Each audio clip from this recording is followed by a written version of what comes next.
The same cuff, the same morning, the same 5 quiet minutes, and the number on the screen can still jump by about 10 points for one boring reason: where you put your arm. Not salt, not stress, not last night's dinner. Arm height and arm support can move a home reading by roughly the same margin people fight for with diet and medication, and most people never notice because the cuff looks fine either way. So this episode, the hydrostatic trick your body plays on every reading, the 3 arm mistakes that inflate the number, and the 30-second habit that makes every number count. The last mistake is the one that looks most careful and still lies. Start with the rule the guidelines keep repeating because everything else hangs off it.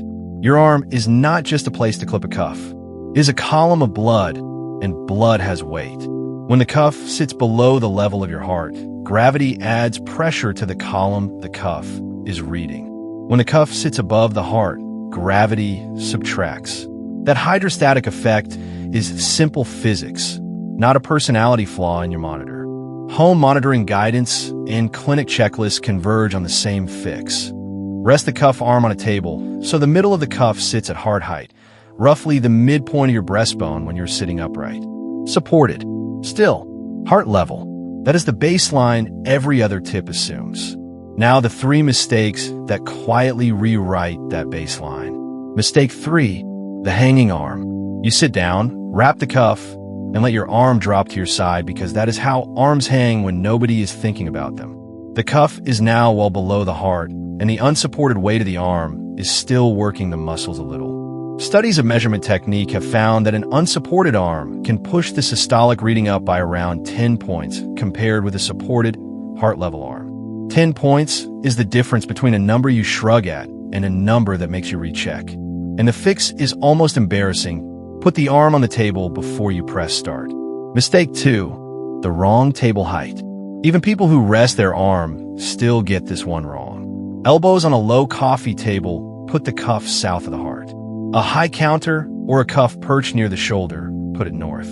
Either way, the physics still applies. Below heart, number tends to climb.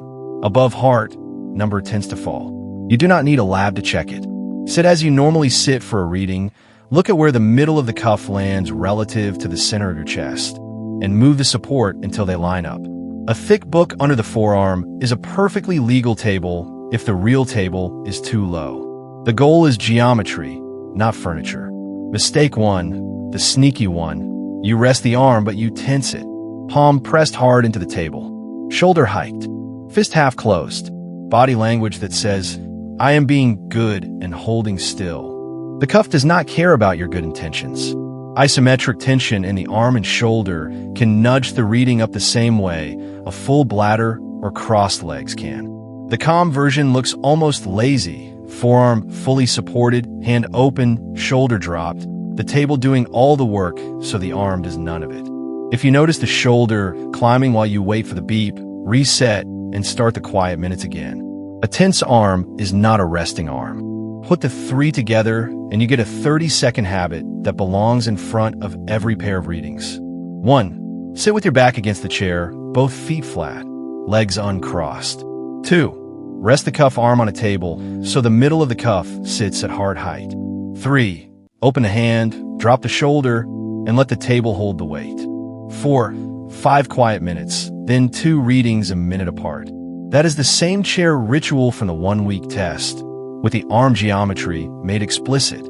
If a morning number looks strangely high compared with the rest of your week, ask the arm question before you ask the salt question. Was the cuff at heart height? Was the arm fully supported? Did the shoulder hike? Technique is the cheapest retest you will ever run. This is also the kind of context worth logging, not just the number.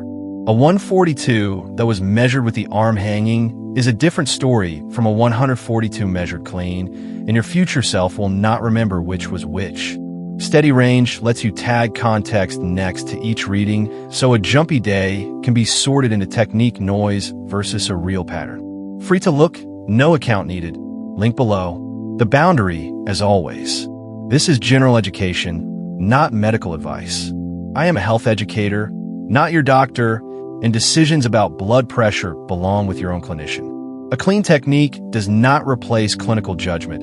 It just stops bad geometry from arguing with good care. What you can own is the 30 seconds before the beep. Heart height, full support, open hand, quiet minutes. The cuff is only as honest as the arm you give it. Next episode, the salt timing myth, and why when you eat it can matter as much as how much. See you there.